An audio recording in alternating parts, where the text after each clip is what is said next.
Alam niyo po ba ang founder ng Apple na si Steve Jobs? Namatay po siya sa edad na 56 at ang pera po niya ay nagkakahalaga noon ng $7 billion.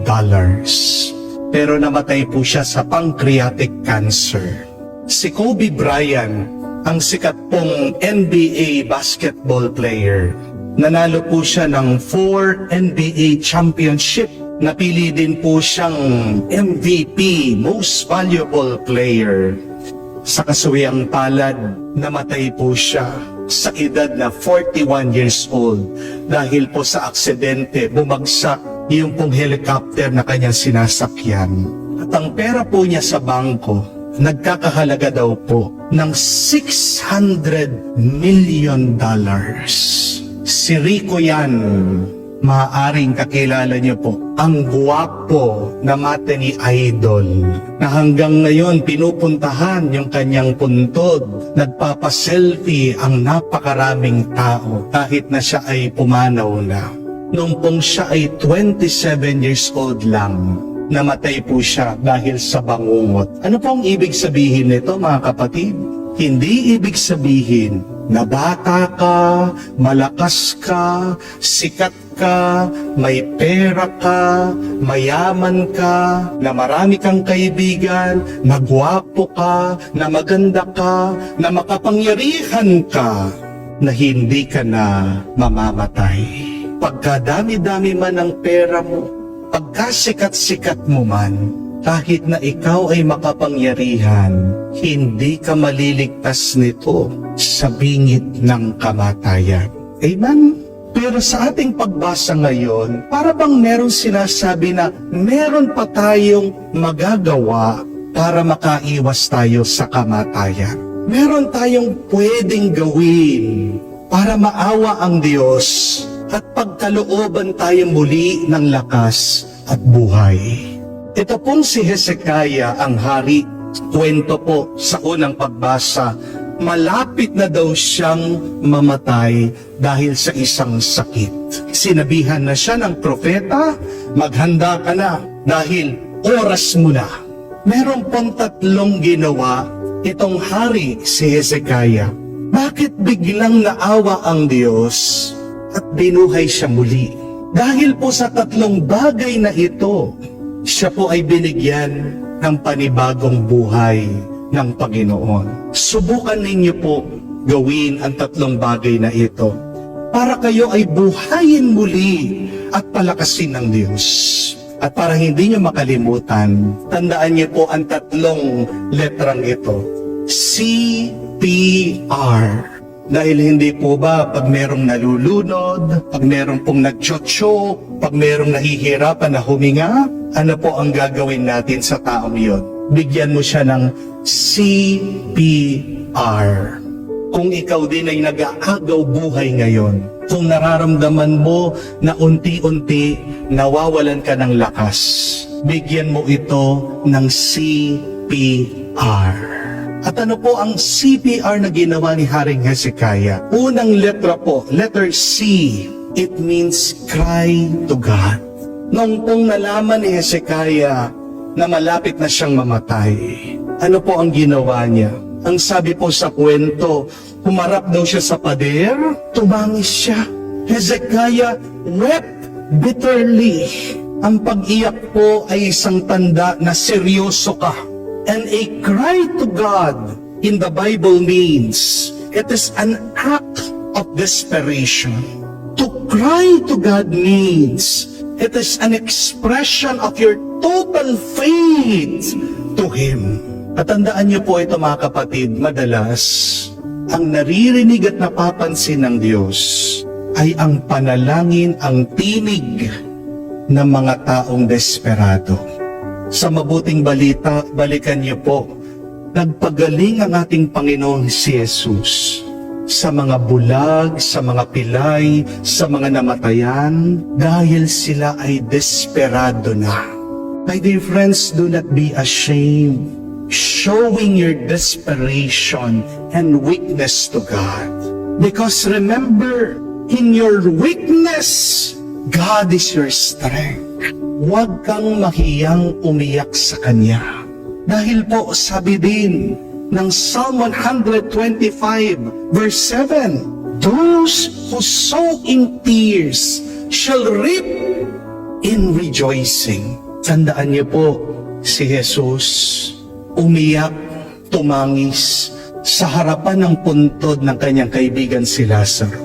At pagkatapos ng kanyang masakit na pag-iyak, anong nangyari? Nagkaroon ng panibagong buhay ang patay. Kung gusto mo ding mabuhay at lumakas muli, huwag kang mahiyang umiyak sa Diyos. Amen? The first step to resuscitate your life, letter C, cry to God. Pangalawang P, P means prayer. Nung tinaningan ni Propeta Isias, itong hari si Hezekiah, agad daw po siyang nanalangin at nagdasal sa Diyos. Kahit na nanghihina siya, kahit na nahihirapan siya, kahit na napakasakit ng kanyang nararamdaman, Hezekiah said this prayer, Lord, remember how faithful I am. Remember I have done your will. Dahil po sa panalangin ni Hezekiah, pinagaling siya ng Diyos. Bakit hindi niya po subukan? Sa susunod na magdadasal ka, sabihin mo din, Lord, remember me. Ipaalala mo sa Diyos ang pagmamahal niya sa iyo. At para makalimutan din niya yung mga kasalanan mo. And when God hears you, remember this, He will turn your labor into favor. Pag naalala ng Diyos ang pagmamahal niya sa iyo, papalitan niya ang pagod mo sa pagpapala. Kaya nga po, we should not stop praying. We should not grow tired of talking and listening to God. Sabi po ni St. John Chrysostom, ang panalangin ay ang pinagmumulan, ang ugat, ang sibol ng libo-libong pagpapala. Gusto mong pagpalain ka muli ng bagong lakas ng Diyos? Manalangin ka, sabihin mo, Panginoon, tandaan mo ako. Panginoon, alalahanin mo ako. But third and last, letter R. It means to repent. Nung pong malapit ng mamatay ang hari, nagsisi siya. Nagpakumbaba siya sa Panginoon.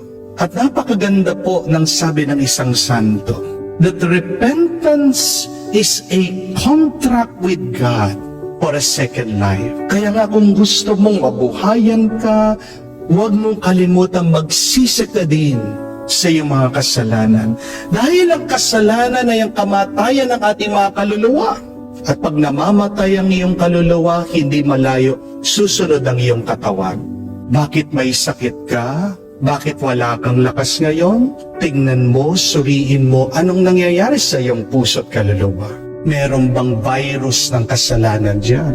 Kapag namatay ang kaluluwa, hindi malayo, susunod ang kamatayan ng ating mga katawan. Sabi po ng isang monghe, one tear of repentance opens the doors of heaven. Lumalambot ang puso ng Diyos sa atin kapag marunong tayong magsisi at magpakumbaba. At ang pinakaayaw ng Diyos ay ang kataasan ng loob. Kaya nga po galit na galit ang ating Panginoon sa mga Pariseyo. Kasi nga pinapakita nila na sila lang ang mabuti. Pinapakita nila na sila lang ang banal. Hindi sila marunong magpakumbaba at hindi sila marunong maawa sa iba. Kung gusto mong makuha ang puso ng Diyos, ibaba mo ang iyong sarili. Kung gusto niyong magbago ang pagsasama niyo mag-asawa, repent, be humble.